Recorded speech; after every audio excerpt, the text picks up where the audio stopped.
आपण हे दृश्य बघत आहोत।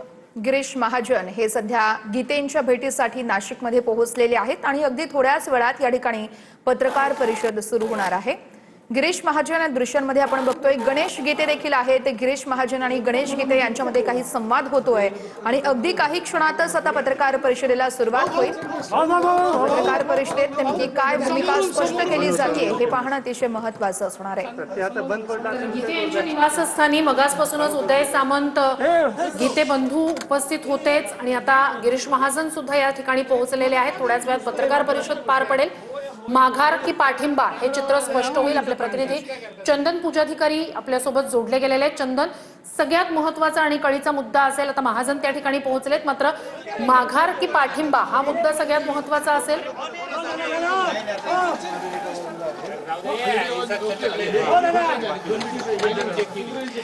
निश्चितपणे आपण बघतोय की या ठिकाणी गिरीश महाजन आता या बैठकीला पोहोचलेले आहेत। गेल्या काही वेळापासून आपण बघत होतो की उदय सामंत असतील, गोकुळ गीते असतील, गणेश गीते असतील यांच्यामध्ये ही बैठक चालू होती। आता मात्र स्वतः गिरीश महाजन हे या ठिकाणी पोहोचलेले आहेत आणि त्याच्यामुळे आता ही औपचारिक अशी बैठक पार पडल्यानंतर एक पत्रकार परिषद होणार आहे। ज्या पत्रकार परिषदेमध्ये गोकुळ गीते जे आहेत ते आपली अधिकृत भूमिका जाहीर करतील। कार्यकर्त्यांचा उत्साह जो आहे तो या ठिकाणी बघायला मिळतोय। गिरीश महाजन या ठिकाणी पोहोचल्यानंतर कार्यकर्त्यांनी घोषणाबाजी करायला सुरुवात केली। एकच वादा गोकुळ दादा अशा पद्धतीच्या घोषणा कार्यकर्त्यांनी दिलेल्या आहेत आणि त्यामुळे स्पष्ट आहे की कार्यकर्त्यांची मागणी आहे की कुठल्याही परिस्थितीमध्ये गोकुळ गीते यांनी या निवडणुकीतून माघार घेऊ नये, त्यांनी आपली उमेदवारी कायम ठेवावी। गणेश गीते जे गोकुळ गीते यांचे बंधू आहेत त्यांनी मात्र आता पक्षाचा आदेश पाळला जाईल आणि गिरीश महाजन, उदय सामंत यांच्या शब्दाला मान दिला जाईल असं देखील या ठिकाणी स्पष्ट केलेलं आहे। त्याच्यामुळे गोकुळ गीते आता या ठिकाणी नेमकी काय भूमिका घेतात, पत्रकार परिषदेमध्ये आपली काय भूमिका स्पष्ट करतात हे बघणं महत्त्वाचं असणार आहे। संपूर्ण राज्यभरात ज्या पद्धतीनं विधान परिषद निवडणुका ज्या आहेत त्या पार पडत आहेत, त्या निवडणुकांमध्ये खऱ्या अर्थानं जर रंगत कोणी आणली असेल, खऱ्या अर्थानं जर चर्चेचा विषय ठरला असेल तर ते म्हणजे नाशिकच्या अपक्ष उमेदवार गोकुळ गीते यांच्यामुळे। आणि हा जो काही सस्पेन्स गेल्या काही दिवसांपासून नाशिक विधानसभा निवडणुकांच्या संदर्भात सुरू होता, तो विधान परिषद निवडणुकांचा सस्पेन्स आता पुढच्या काही क्षणात या ठिकाणी मिटणार आहे, कारण गोकुळ गीते आपली भूमिका स्पष्ट करतील।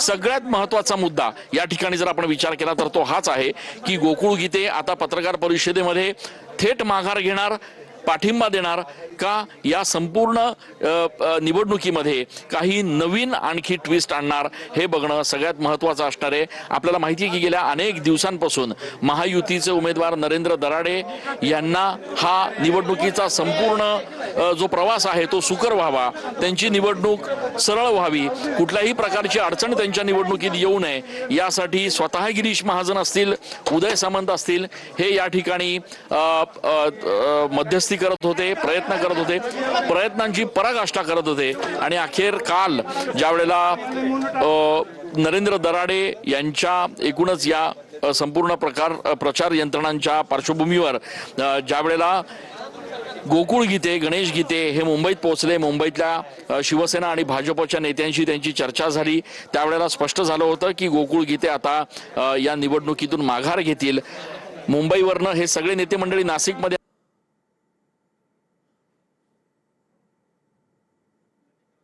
होईल की गोकुळ गीते यांची पुढची भूमिका काय असणार आहे। मात्र एक गोष्ट निश्चित आहे की या निवडणुकांच्या निमित्तानं महायुतीचे उमेदवार जे आहेत नरेंद्र दराडे त्यांच्या समोर एका अपक्ष उमेदवारानं ज्या पद्धतीनं एक तगडं आव्हान उभं केलं होतं, त्यामुळे संपूर्ण महायुतीच्या दिग्गज नेत्यांना या ठिकाणी नाशिकमध्ये तळ ठोकून राहावं लागलं होतं।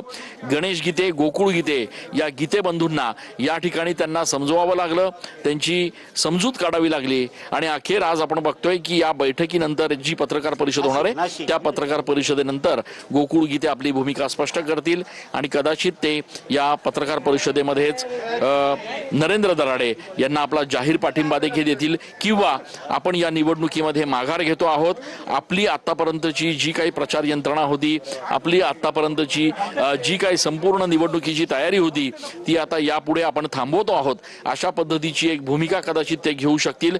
त्याच्या त्याच्यामुळे स्पष्ट आहे की नाशिकमध्ये महायुतीचे जे उमेदवार आहेत नरेंद्र दराडे, त्यांची ही निवडणूक आता या पत्रकार परिषदेनंतर निश्चितपणे सोपी होईल.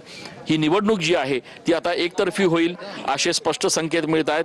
मात्र दुसरीकडे एक धाकधूक, एक भीती जी महायुतीच्या मनात आहे ती ही सुद्धा आहे की जर गोकुळ गीते यांनी जरी माघार घेतली, जरी त्यांनी आपली प्रचार यंत्रणा थांबवली, जरी त्यांनी नरेंद्र दराडे यांना थेट पाठिंबा दिला, तरी जे मतदार आहेत, जे नगरसेवक आहेत, त्यांनी प्रत्यक्ष निवडणुकीच्या दिवशी बॅलेटवर जे 2 ते 3 नावं असणार आहेत त्यापैकी महायुतीच्या उमेदवाराच्या समोरच मतदान करावं.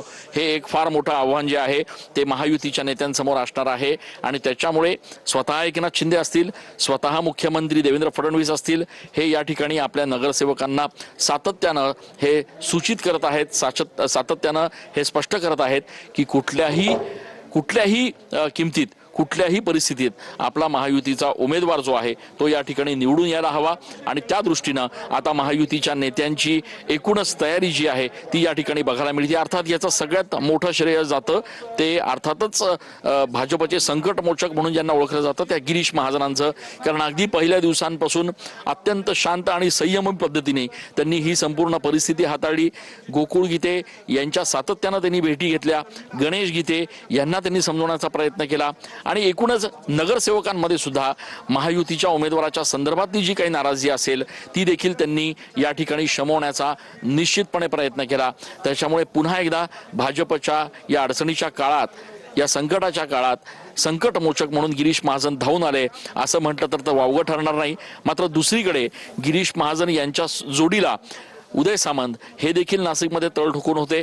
त्यांनी देखील प्रयत्नांची पराकाष्ठा केली आणि अखेर या सगळ्या परिस्थितीमध्ये आता एक अनुकूल असं वातावरण जे आहे ते महायुतीसाठी त्यांनी निर्माण केल्याचं बघायला मिळत आहे. ही बैठक जी आपण आता बघतोय या बैठकीमध्ये एकीकडे उदय सामंत आहेत, दुसरीकडे गिरीश महाजन आहेत, गणेश गीते आहेत, गोकुळ गीते आहेत आणि शेजारच्या खोलीमध्ये सुद्धा या ठिकाणी दराडे यांचा परिवार जो आहे, परिवारातले लोक जे आहेत ते या ठिकाणी आहेत.